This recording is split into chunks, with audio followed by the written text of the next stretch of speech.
support. Example, called upon us to help respond to the pandemic, and we were able to do that quite easily. So during pandemic, I remember longer wait times when I tried to reach other customer service, not yours. There seemed to be a lot of demand. With people from home, demand went up. Absolutely. We weren't going to the grocery stores. We were trying to order online. We were trying to order through phone or other means. And so absolutely, the pandemic definitely drove the demand for teleservices, telecommunications, telemedicine even. So, I think that some of the demand and the way that we interact virtually will continue. And of course, there's a strong desire to get back to in-person services and commerce as well. So here we are entering the summer of 2021. I mean, are you at an inflection point now when it comes to your business and how it's greeting economic recovery? We are at an inflection point. Our industry did see growth in the midst of the pandemic. And so we saw a tremendous opportunity to put more people to work. And we are looking at continuing to grow in 2021 and beyond. Carmen Tapio is founder and CEO of North End Teleservices in Omaha. Ms. Tapio, thank you so much. Thank you. Our ongoing Back to Business coverage is accumulating. You can click on them all, marketplace.org. I'm David Brancaccio with the Morning Report. From APM, American Public Media. Wayne Hogan of the Terrell Hogan Law Firm. I'm Wayne Hogan. It's the #1 killer of teens. One text or call can wreck it all. Let's put an end to distracted driving. Learn more at waynehogan.law. Baptist Health is a proud sponsor of First Coast Connect with Melissa Ross. North Florida TPO, proud sponsor of WJCT's First Coast Connect, bringing to the community innovation in transportation planning, commuter services, clean fuels, and intelligent transportation systems. More at northfloridatpo.com.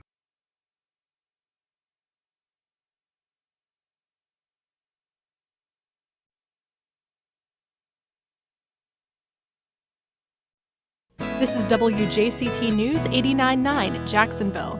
Ahead in the next 5 minutes, live local news for the First Coast from the WJCT News team.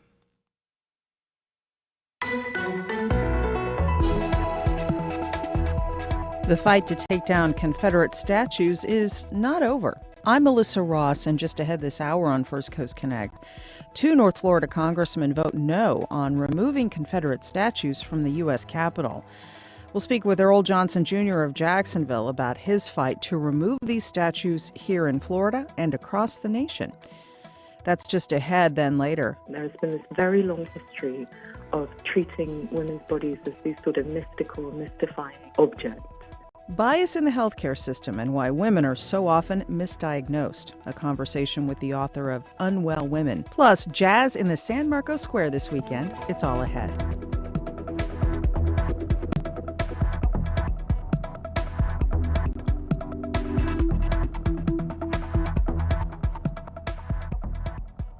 After the day's news. Live from NPR News, I'm Nora Rahm. Former President Donald Trump's company's chief financial officer has surrendered himself to authorities at a New York courthouse. Andrea Bernstein reports. Prosecutors are expected to unseal charges this afternoon against Alan Weisselberg, a 4-decade employee of the Trump Organization. The charges are the first in a wide-ranging 3-year investigation into possible fraud by Trump, his company, and his associates. Weisselberg has been a key figure in the Trump Organization, participating in nearly all financial decisions, and is understood to be a linchpin in a possible case against Trump. The former president has denied any wrongdoing, and Weisselberg's attorney hasn't commented. For NPR News, I'm Andrea Bernstein at the Criminal Court Building in Manhattan. Today, President Biden and the First Lady will visit the site of the partial condo collapse in Florida that left 18 people confirmed dead. 145 are still missing. NPR's Windsor Johnston has more. President Biden is expected to meet with first responders who've been working day and night digging through the rubble, searching for survivors. The president and the first lady will also meet with families of the victims. The administration has pledged to provide federal resources to aid in the search and rescue efforts. Documents have indicated that the 40-year-old condo building had showed signs of major structural damage as far back as 2018. NPR's Windsor Johnston. Pennsylvania's highest court yesterday overturned the sexual assault conviction of actor Bill Cosby. The court ruled that Cosby had been unfairly prosecuted because the previous prosecutor had promised that he would not be charged. Cosby's release from prison has angered sexual assault survivors and Me Too activists. The attorney for a number of Cosby's accusers says that she will continue litigating against him in a separate civil case. NPR's Elizabeth Blair reports. Angela Rose is head of the nonprofit PAVE, which stands for Promoting Awareness, Victim Empowerment. She's worried Cosby's release will hinder other survivors from coming forward. Felicia Rashad angered Howard University alumni when she tweeted enthusiastic support for the decision. Rashad was recently named Dean of Howard's College of Fine Arts. She later backpedaled, saying she supported survivors coming forward. Attorney Gloria Allred says she plans to move forward with a civil case against Cosby in Los Angeles County. Allred represents Judy Huth, who accuses Cosby of sexually assaulting her when she was 15. Cosby denies harming Huth. Elizabeth Blair, NPR News. The Labor Department reports the number of people filing new unemployment claims fell last week by 51,000 to 364,000, the lowest level since the pandemic began. The monthly jobs report is due out tomorrow. You're listening to NPR News. On WJCT News 89.9 in Jacksonville. Good morning, I'm Michelle Coram. It's 9:04. After 3 accidental drownings in the last 3 months, the city of Jacksonville looks for ways to make retention ponds safer. As WJCT News' Ramon Troncoso reports, Mayor Lenny Curry wants to balance the rights of private property owners with safety. The mayor says his administration is cultivating natural barriers like trees or bushes around the more than 200 retention ponds the city manages, and he's asking property owners to do the same. Some retention ponds, which are used to prevent flooding from stormwater runoff, are managed by businesses, homeowners associations, or homeowners whose land is attached. Sally Vonuk is board president of the Secret Woods Neighborhood Association on Jacksonville's South Side. As a homeowner, she says she doesn't want the city to mandate how private retention ponds are handled, even if it's just to plant natural barriers. But I'm just thinking aesthetically, I can't imagine what that would look like, and I think it would be a negative aesthetically. The request from the city is not a mandate, but Curry's office says it's evaluating all options with the city council. Raymond Troncoso, WJCT News 89.9. And here in downtown Jacksonville, the temperature is almost 80 degrees. It's very humid and overcast. 50% chance of rain for this afternoon. Upper 80s, a light wind today, down to the low 70s tonight. Support for NPR comes from NPR stations. Other contributors include Procter & Gamble, maker of Nervive Nerve Relief. Nervive is designed to reduce occasional nerve aches, weakness, and discomfort in hands or feet. Learn more at nervivehealth.com. And Americans for the Arts.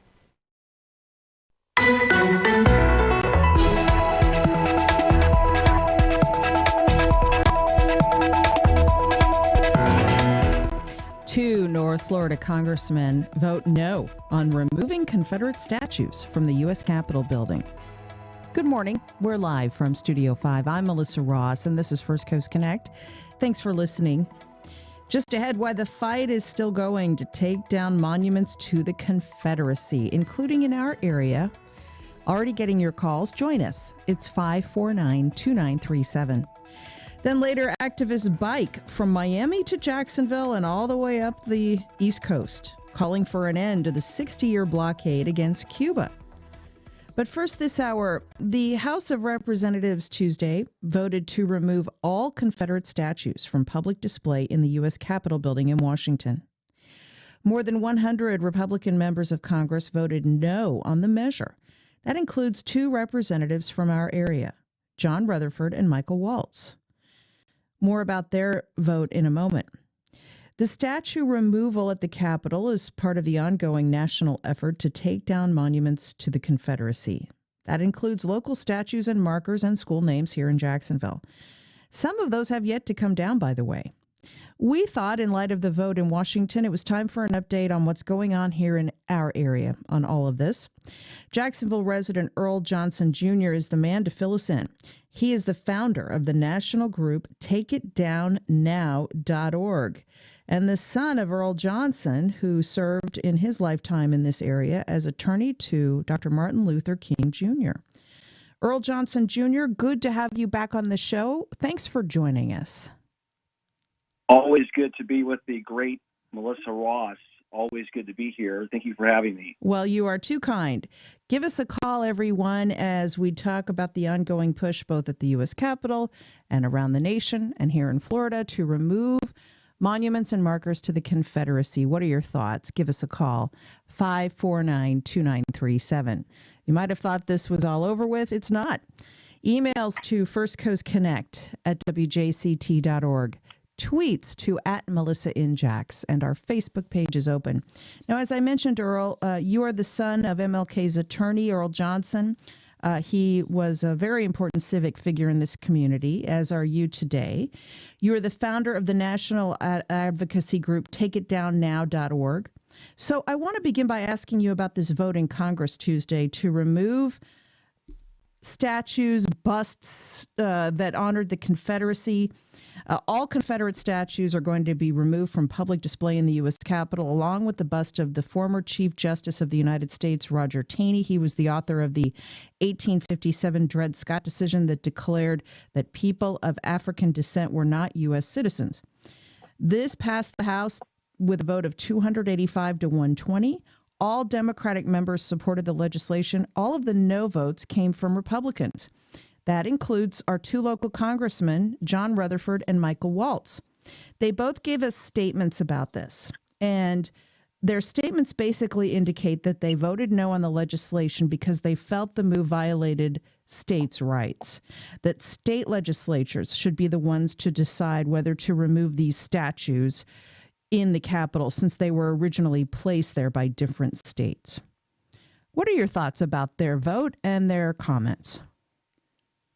Well, goodness, as we approach the 4th of July holiday season, as the kids say, Melissa, it just seems to hit a little different this year. Much has transpired over the last 12 months here locally, from the renaming of the Hemming Plaza Park that was named after a Confederate, the Human Rights Ordinance passing the Social Justice Committee.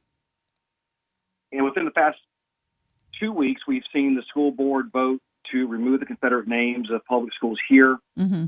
Juneteenth, celebrating the Emancipation Proclamation of Black slaves in the South, has become a national holiday. We've seen George Floyd's killer sentenced. And then, as you've mentioned, just this week, the day before yesterday, Congress finally voted to remove the statues of Confederate traitors from our Capitol Rotunda. It is huge. But as we sit here right now, and notwithstanding all the hubbub about what statues to the Confederacy have been relocated from public land, and keep in mind, that's all we're talking about always. Statues and honorariums on public property. There remain nearly 1,800 Confederate honorariums today in America. We spend, according to the Smithsonian, about $40 million every several years on these Confederate homages. They span across our country, from San Diego, California, to the state of Delaware. Indeed, the largest monument in America, as we celebrate the 4th, is not to America, but to the Confederacy. That is Stone Mountain, just north of Atlanta. Mm-hmm. And so when you mention the 120 Republican Congress members that voted to maintain these statues, and by any definition at this point, you cannot have a legitimate conversation about what the Confederacy was, what it still means, without the truth of the fact that the Confederacy was founded upon the ideal of white supremacy. Those aren't my words, but those are the words of the Confederacy. And as you know, Melissa, I normally begin this conversation, which can be a difficult one for many people, especially if they're caught up into the notion that the relocation of statues is somehow destroying history. I start with the Cornerstone speech by Alexander Stephens, the vice president of the Confederacy. He's one of those folks, one of those men whose statues will be removed from the rotunda, one of the Confederates who denounced American citizenship, took up arms against our country, all for the continued enslavement of Black Americans.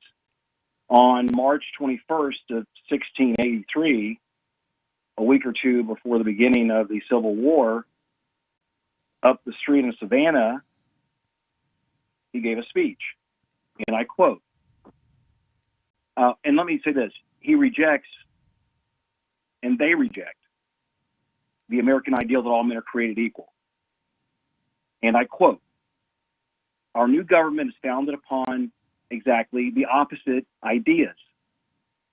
Its foundations are laid. Its cornerstone rests upon the great truth that the Negro is not equal to the white man, that slavery, subordination to the superior race, is his natural and normal condition.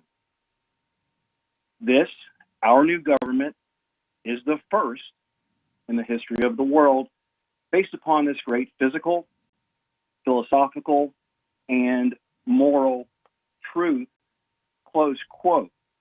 And so the pronouncement is that we, the Confederates, who have denounced American citizenship, have created the first government founded upon white supremacy. The second government was the Third Reich. Hitler was a huge fan of the Confederacy. And so you must begin any conversation about the Confederacy with that fact. With that fact. And certainly in America, there's been 150 plus years of denial and a false narrative about the cause of the Civil War. It was fought to maintain white supremacy and slavery. So it seems kind of ironic to me, honestly, Earl, that our two congressmen, Michael Waltz and John Rutherford, say they voted no on removing the statues because they felt it violated the notion of states' rights. Well, let me just finish. For years and years, those who have believed a false narrative about the Civil War have said that it was not fought over slavery, but that it was fought over states' rights, which is not accurate. It is not accurate. And Melissa, it's very interesting. So 80% of public school teachers in America are white. 60% of all public school teachers in America believe that slavery is inadequately taught. Slavery in America is normally couched and bottled within the brief history on the Civil War. And we know that there's no federal, unlike math and science, right? There's no federal guideline, there's no federal standard as it relates to how schools teach social science and American history, how states teach that. And so this states' rights argument and the states' rights teaching, as we know, has been used as part of the lost cause narrative, what I like to call, Melissa, the Walt Disney antebellum version of the Confederacy and really what it meant. And so in Massachusetts, for example, slavery is mentioned 104 times in its history and social studies framework. However, in Louisiana, K through 12, social studies refers to slavery only 4 times. That's right. Yeah. Idaho Yeah, mentions it twice. So it's all over the northern place. states, northern kids get a very different education than southern kids, even today.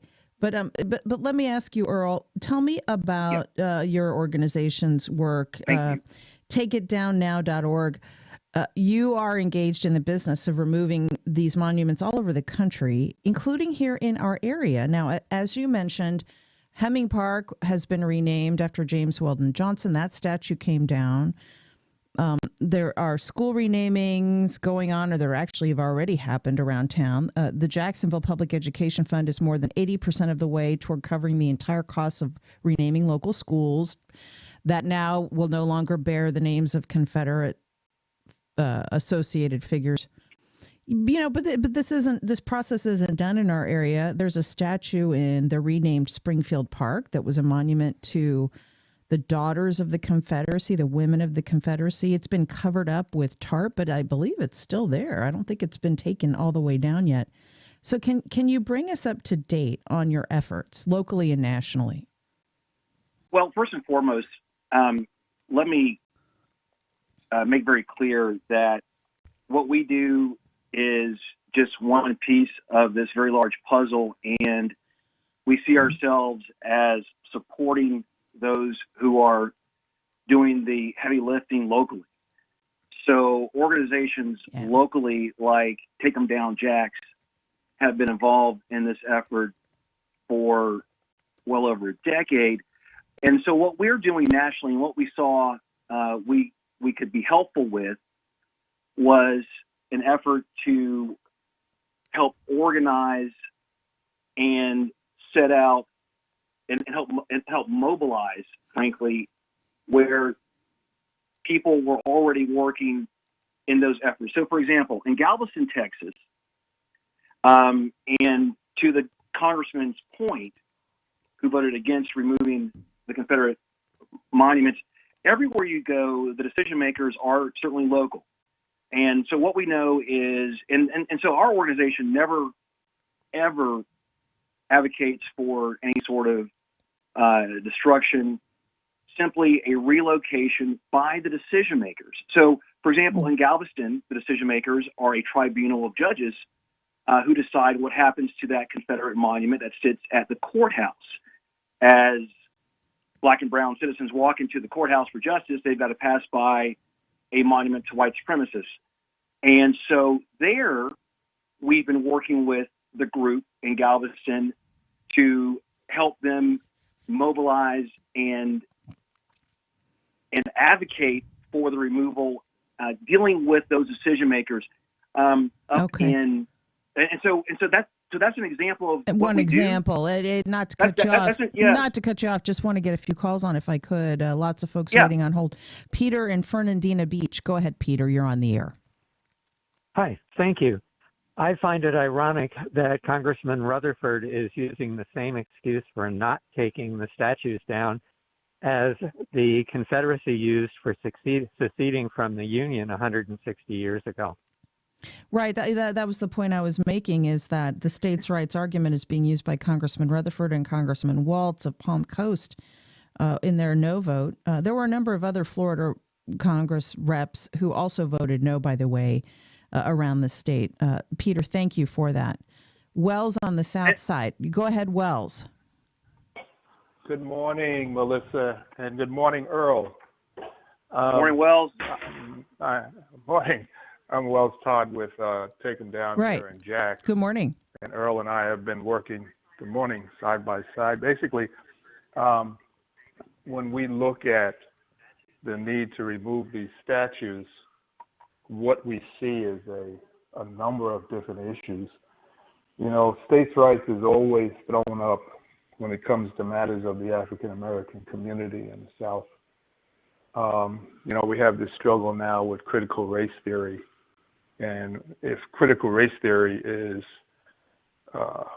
taken up and pushed through and they continue to do what they're doing, they will continue to teach the lost cause regarding history in the South. The states' rights question has always been a question that has left the African American community open to violence, and economic exploitation.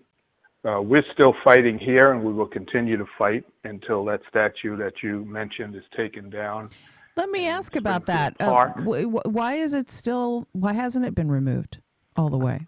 Well, the mayor made a commitment last year to have that statue removed. And his commitment actually was for all of them to be removed. His commitment, as I understood it, was for every single Confederate monument and homage that under his control and authority, and as we know, with the strongest mayor form of government in America, was going to be gone. Well, then why isn't it gone? Well, he's been silent, hasn't he? And it seems as though since the RNC decided not to come last summer, he's lost complete interest in this issue. And I'm afraid that, Rutherford and other hardliners have taken the position of former President Trump to be a supporter, a Confederate supporter, and support maintaining the Confederacy on the public dime, on the public property. And so I'm afraid that this mayor is stuck in Republican politics and is failing to make good on his promise. It's a year later. And remember Governor a year later since he's made this promise. Remember what Governor DeSantis has decided also, that these statues should not be touched. Is that why the statue in Springfield Park is covered up but not removed? That's part of it. Look, in my opinion, there are I live in Springfield, and in addition to that, I have to jog on Confederate Road. When I go to my grocery store, I turn on to Stonewall Road and Jackson Road off of Riverside. The pedestal, as I understand it, remains at Johnson Park, notwithstanding promises. And so what we see is a lot of promises with no follow-through, at least as it relates to what's happened locally. We know that the strong mayor form here in our consolidated government doesn't require, as we saw, the mayor to form a committee, as has been done now, as I understood. We know that there were recommendations that were issued. Let me ask you both. Is the statue in Springfield Park the only local monument that is still standing? Because it was our understanding that there were a number of them scattered around town, and that they were all going to be removed. Is the statue in Springfield Park the only one still standing, or are there others? Wells. Yes, there's another one. We want that one gone too. The question here where is that? Where is the other one? It's over in Arlington. There's one in Arlington. And has it been covered up too, or is it still available to look at and walk by? I believe it's still available to walk by and look at. So what I hear you both saying is that this promise was made. This big dramatic promise, so the Hemming Park statue came down, but there are some others that have yet to come down. That's where we are. Right, the Hemming Park statue came down, but the pedestal is still there. Well, okay. So what does that mean? What does that mean exactly? Does it mean that one day they'll put the statue back up on top of it? No, we want these things removed, and we are going to apply as much pressure as we can to the mayor to have him follow through on his promise. Now, he said that in front of a crowd of a few hundred people, and he needs to follow through on that. He needs to stop waiting around, because I think the stall is pass legislation to say you can't touch these statues here. We're not going to have that. Lots of comments coming into the show on Facebook, emails, and give us a call. Give us a call at 549-2937. Kathleen emails the show, I find it very disingenuous that our local congressmen have used the excuse of states' rights over this when the subcontext was always about maintaining slavery. Tom emails the show that Rutherford does not want the bus of Confederate traitors removed from the Capitol. Please point out that the January 6th mob carried at least one Confederate flag into the Capitol itself. Rutherford voted against certifying the election, which is what that mob wanted. He preferred the outgoing white supremacist president to the one that was legally elected. Here's one more email. Jose, I was always puzzled by the presence of these statues in our capital. Nowhere else in the world have I found statues of traitors to their countries in their halls of government. Even Benedict Arnold was less of a traitor than those who rose up against the U.S. in defiance of their sworn allegiance to the Constitution. After all, Benedict Arnold was a British subject, and I don't think he had sworn allegiance to the new U.S. Constitution that did not yet exist. Jose, you know your history. Thank you. Wells Todd, I believe a few minutes ago, Earl pointed out that there were strong parallels between the white supremacist ethos of the Confederacy and the Third Reich of Nazi Germany, and that is a fair comparison. And so there was a big difference in this country, how we handled the aftermath of the Civil War. It differed greatly from the way Germany held its white supremacists or its anti-Semites to account. In South Africa, when apartheid finally fell, there was a Truth and Reconciliation Commission to eradicate that hateful ideology from the country as best they could. We've never really had that sort of reckoning in this country. We've had a lot of denial. And so the work of you at Take 'em Down, Jax, and the work of Earl at takeitdownnow.org, you're trying to do this work of reckoning 150 plus years later, and I think that's why it's been so painful for this country to go through this process so many decades after the end of the Civil War. That's such a great point that you make. Absolutely right. Go ahead, Earl. Go ahead, Earl. Thank you, Melissa. This is very difficult work, and it is because we have never had the reckoning. We frankly have indoctrinated in many ways this premise, the ideal of white supremacy within our country. And so Plessy v. Ferguson, when the U.S. Supreme Court decided that black people could not sit where white people sat, they made white supremacy the law of the land. And so that existed through 1954, Brown v. Board. And so, yes, these are difficult conversations. I had a conversation with two young white guys in their 30s, well-educated guys, who didn't know who Crispus Attucks was, who didn't understand that the first person to die for America's freedom that we're celebrating this weekend was a black man. And so that's because we don't teach our children, and that's what's dangerous about where we are in our country today. Lots of comments on Facebook. If I could really quickly, lots of comments on Facebook. Brittany writes, I am privately proud of my heritage, but over the last few years, I've grown more open-minded. The flags and monuments have a place, but that place is not public grounds in a celebrated fashion. Jane writes, the lack of honesty and transparency by our legislators using the lost cause terminology of states' rights is a blatant use of disinformation. The Republicans are pushing for more division rather than facing our historic truths. And they also voted no on investigating the insurrection on 1/6. Let me, if I could, get a few more calls on the air as we talk about the effort to remove Confederate monuments. You might not have realized that two of them in our area have yet to come down, as we've learned this morning. Aaron in St. Augustine. Aaron, go ahead. Yeah. Yes, hi, Melissa. I just wanted to comment about how happy it made me to hear you state that Northern kids get such a different education than Southern kids do. Not to necessarily knock the quality, but Northern kids really do get a different education. I know, because compared to what my boys are getting down here in Florida, it's vastly different. Yeah, that's true. States have a lot of control over the curriculum, and it's certainly the case, Aaron, that in the South, kids are not taught the accurate history of the Civil War. They just aren't taught it in the same way, which is really unfortunate. Wells Todd.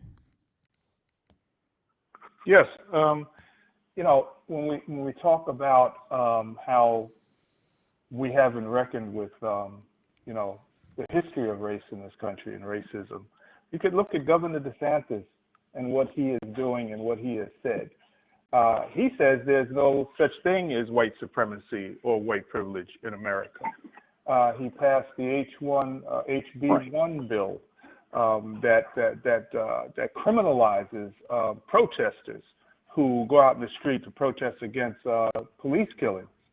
And now, he's talking about not teaching the history of this country by not teaching the history of African Americans. So we have these politicians, who really, truly don't work for us, who are carrying out, their job to squash and bury any attempt to truly reconcile with the racist history of this country. And if I could, Earl Johnson Jr. of Take It Down Now, the governor's position on monuments and education may be part of the reason why Jacksonville City Hall hasn't moved yet to complete the job of monument removal in this city. Can you give me an idea of your actions on that going forward, both of you, beginning with Earl? Thank you very much. And so, Jose was so right. When we see the Confederate flag, through the halls of Congress, as we did during the insurrection in January, the first time in the history of our country, it's got to be a reminder that the designer of that flag, Thompson, called it the white man's flag. There's a reason why the battle flag is the flag of the Confederacy. And so there's so much work to be done here. Locally, we've got to keep the pressure on, just as Wells has said, and that's what we do. We advocate locally. We have our petitions. We have national and local petitions. If you are interested in helping, go to our website, Take 'em Down Jax, and take it down now and get involved. But we advocate because the bottom line is we've got to get the decision maker to move, to be, again, motivated. I'm frankly of the opinion, Melissa, that locally the issue of removing the remainder of the monuments and getting the street names changed from Confederacies or Confederate names is going to be left to the next administration. I have no faith that the current administration has any interest in this. Wells, Todd, how will your organization continue to lobby City Hall on this? We will continue to demonstrate. We will continue to march, and we will continue to attend city council meetings because, this pressure has to come from the masses. It has to come from the streets. This is the only thing that really has changed things in this country has been movements. And our movement will continue until all of these statues are removed, street names are removed, names of bridges are removed. Bridges have been named after segregationists in this city that existed during 100 years of segregation and lynchings.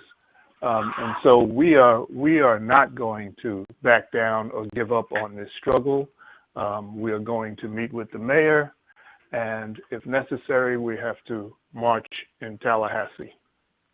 Thank you both for joining us. Earl Johnson Jr., founder of Take It Down Now, and Wells Todd calling in of Take 'em Down Jax. Thanks, gentlemen. Thank you very much, Melissa. Much more still ahead. Later in the hour, jazz fills the San Marcos Square this weekend. But up next, activists trying to end the blockade against Cuba are bicycling up the East Coast this week and stopping in Jacksonville. More about their cause next.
The Jacksonville Music Experience from WJCT Public Media is your ticket to the local scene. Music reviews, curated playlists, music history, concert recommendations, profiles of local artists, and more. Turn your ear on the beautiful noise emerging from Northeast Florida and learn more about the local artist whose music is reverberating across the country. Visit jacksmusic.org to play it local and play it loud.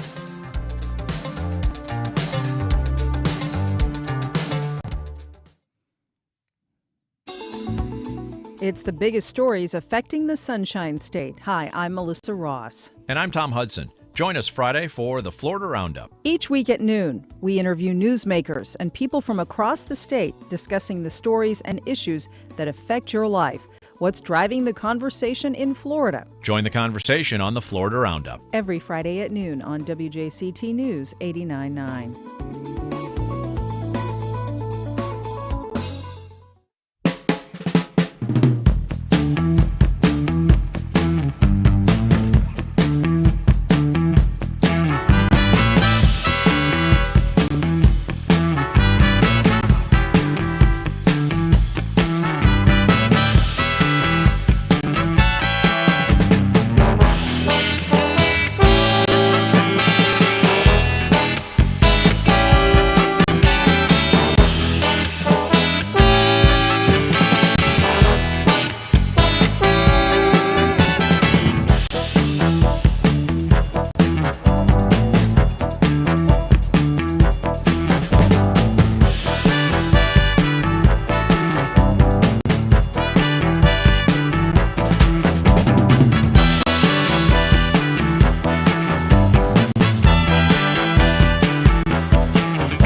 Girls just want to have fun. So does music director and station manager David Luckin. He's here to give us an update on the Jacksonville Music Experience at WJCT Public Media. Good morning. Good morning. And we've got something really special planned. It starts at 12:01 tonight. We're going to play nothing but summer songs all summer long from the 4th of July, actually July 2nd through Labor Day. So we've picked all your favorite songs to stir up all those great memories of your first apartment, your first car, your first kiss, your first everything. Will be played all summer long right here on 89.9 HD3 Anthology. Hey, I forgot the most important part, where you can listen, and that would be Anthology HD3 or anytime at all. We're always on 7 days a week, 24 hours a day on the WJCT app, where you can hear the best music from the 60s and 70s and 80s every day. But as I said, this summer, we are playing all the songs that you remember from past summers. So there has been a lot of expansion on the music side here in our little corner of the world over the last year. Tell us a little bit about the history of the JME and how it's grown. Well, we came up with this about a year ago to come up with a platform that would collate all the music in our community. So we call it the Jacksonville Music Experience. And it would launch 3 radio stations, a classical, an oldies, and a chill out, the Electro Lounge radio station.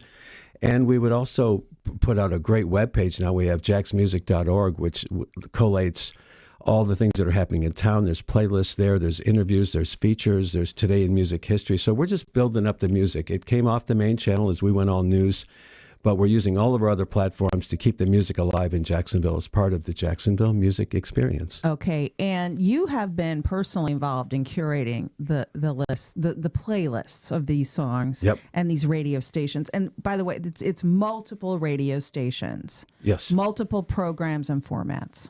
Yeah. Yeah, Electro Lounge Radio grew out of the Electro Lounge program after 15 years on the radio. It morphed into its own station. The 60s, 70s, and 80s was our Relax station, which we've turned into anthology, so we could give you all the great music we grew up with for those 3 decades. And summer songs, I used the charts, Melissa. I had to diligently look at every summer, every chart, and then find the music. So we have about 1,300 summer songs over those 3 decades.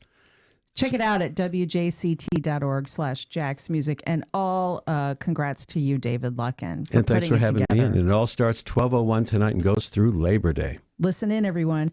Well, an activist and teacher named Carlos Lazo is bicycling into town this week. He's on a national mission to present petitions to the White House to end the 60-plus year blockade against Cuba. Lazo stops in St. Augustine tomorrow, and he bikes into Jacksonville Friday with an appearance Saturday at the Public Creek Regional Library. He's on the line now. Carlos, good morning. Good morning. Good morning. Thank you for having me here and for having the opportunity to talk to your audience. Okay, so tell us about this bike tour and why you're trying to call attention to the movement to end the blockade against Cuba. Well, it's not really a bike tour. Bike tour we did last year, and we biked for 3,000 miles from Seattle to Washington. This is a walking pilgrimage. We are walking 1,300 miles from Miami to Washington, D.C. And the reason because we are doing that is because the Biden administration, before they took the presidency, they promised that they will lift the sanctions that former President Trump imposed on Cuban families. Among those, Trump cut the sending remittance through Western Union to Cuba in the middle of the pandemic. He also cut the reunification program that allowed Cubans to apply for visas. He also closed the American embassy in Havana. And this is creating tremendous hardships in Cuban families, both in the United States and in Cuba. Imagine, in the middle of the pandemic, we are not able to send a cent to Cuba. All that on top of the embargo that have been in place for more than 62 years. Yeah. And since Biden promised that, and we created a petition before Biden became president, for when he became president, he will lift those sanctions and create bridges of love between our two countries. And thank you for correcting me. We thought it was a bicycle tour. You're actually walking all the way up the East Coast. And yes, we are walking. You're having an event Saturday in Jacksonville from 10 a.m. to noon at the Public Creek Regional Library for people that can learn more about this Caravanista movement. There's been an embargo against Cuba for the most part for over 60 years. What's your answer to those who feel it's necessary to try to bring down the communist regime there? Yes. Well, let me go back first. And tomorrow in St. Augustine, we will also walk from the east side of the Bridge of Lions into the Plaza of Constitution. And that will happen. We will arrive there at 5 p.m. And I invite everyone who can be in the east side of the Bridge of Lions to be there and walk that bridge with us to the Plaza of Constitution. Now, the policies toward Cuba during 62 years have been a failure. The reason for those policies, the beginning of the Cuban Revolution, was to bring down the Cuban government, making that through starving the people. And that was something that is in official documents, the policies of the United States at the time. 62 years later, we are in the same position. The Cuban government is there, no political change in the island. And the only time when we saw some opening in the country, economically and even politically, and some freedoms and some inclusion was during the Obama years, when a lot of Americans visit Cuba. They exchange with Cubans there. Myself, I'm a teacher. I created a project called Factory of Dreams, and in the last 2 years, during Trump, at the beginning of Trump's era, I visit Cuba with my students 6 times, with 40 students and parents, and they had the opportunity to meet with regular Cubans, to stay in the houses of Cubans. And I know the potential that bridges of love have between our two countries to change minds, for Americans to become ambassadors of our values, and at the same time to learn about the Cuban people. Well, Carlos, I know you have a long walk ahead of you, and I want to thank you for calling in. You can learn more about this Friday at the Bridge of Lions, when Carlos will be walking over the bridge, and then Saturday in Jacksonville. Come on out to the Pablo Creek Regional Library on Beach Boulevard from 10 a.m. to noon. Carlos Lazo walking all the way up the East Coast. They will present petitions at the White House Sunday, July 25th, urging for an end to the blockade against Cuba. Carlos, thanks so much. Thank you for having me, and God bless everyone. Thank you very much. And be safe on your journey. In a moment, the jazz explosion in Jax comes to the San Marcos Square this weekend.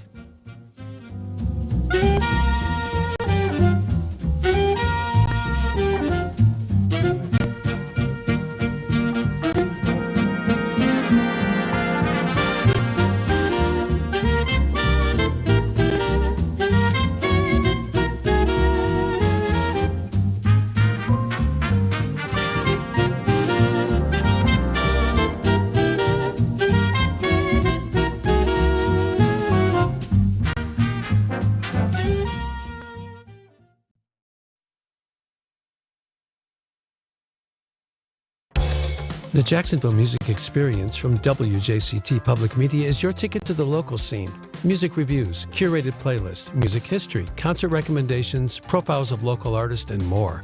Turn your ear on the beautiful noise emerging from Northeast Florida and learn more about the local artist whose music is reverberating across the country. Visit jaxmusic.org to play it local and play it loud.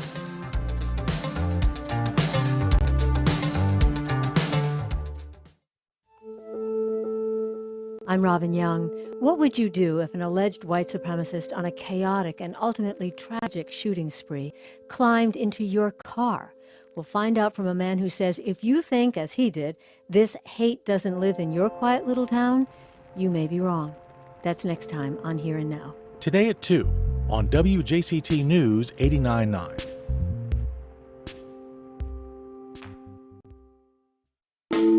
On the next Fresh Air, the New York Times' Adam Goldman reports on an undercover effort by conservatives to infiltrate progressive groups, political campaigns, and the offices of Democratic and moderate Republican elected officials.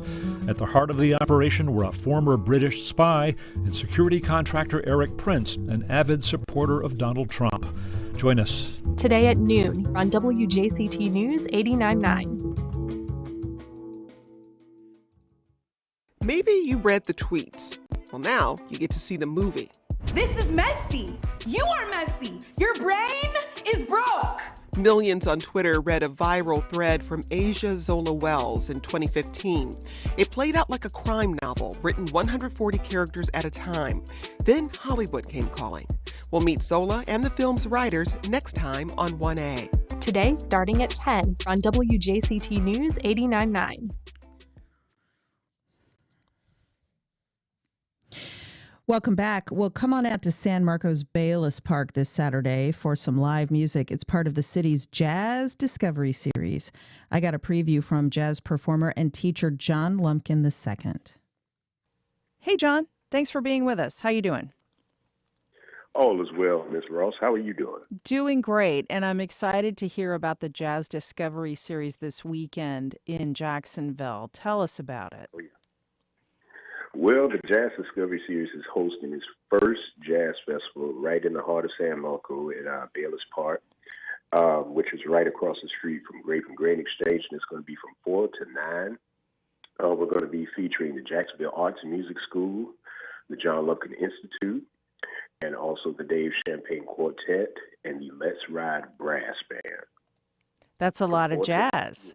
And there's a really vibrant sort of jazz music scene in this city. You play around town, and there are lots of other talented local performers who are part of this world.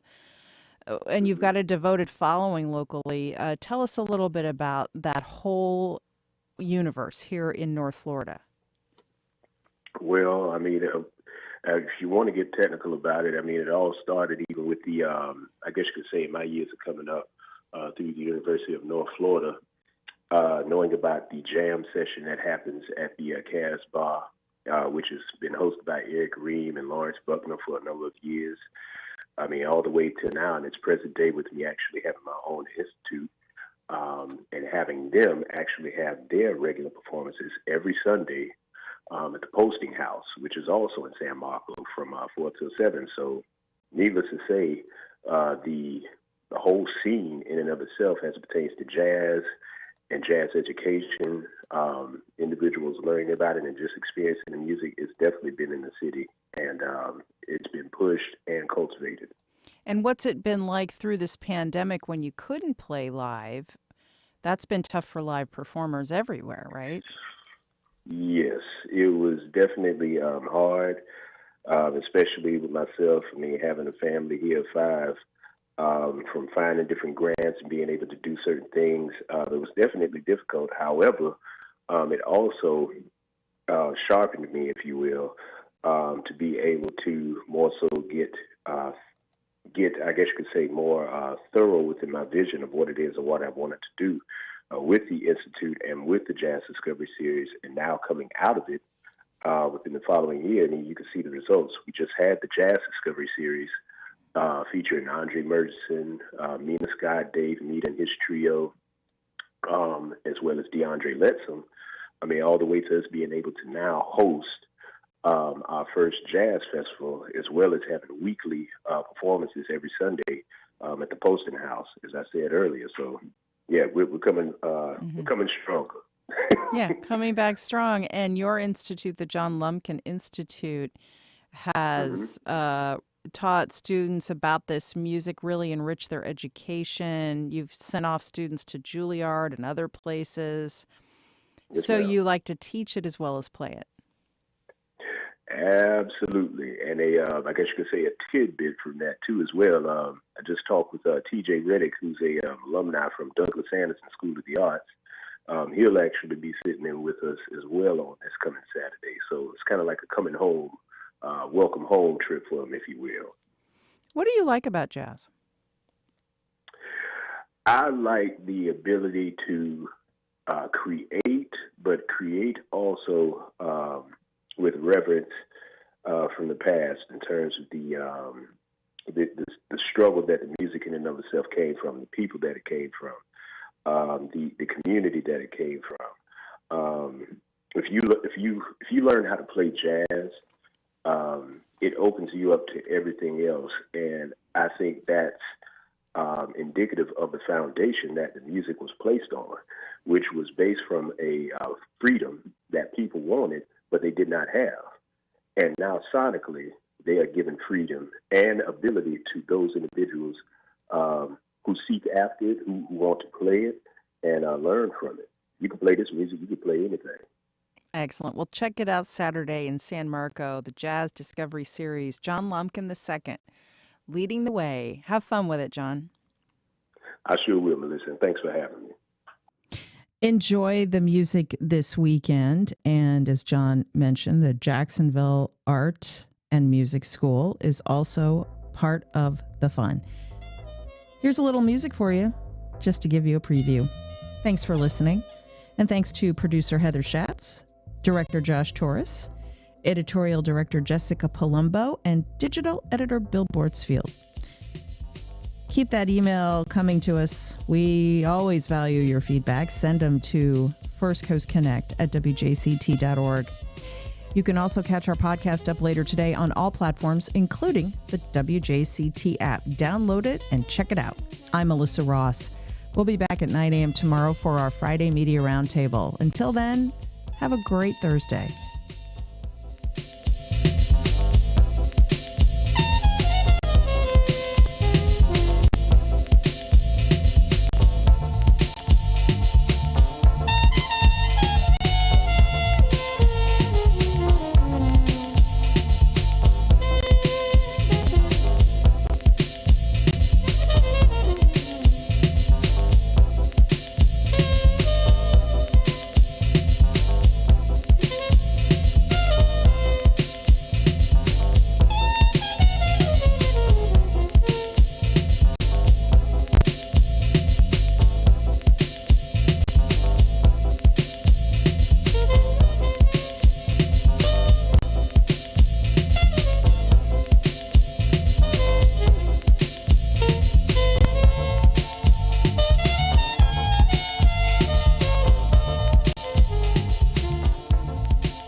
Support for First Coast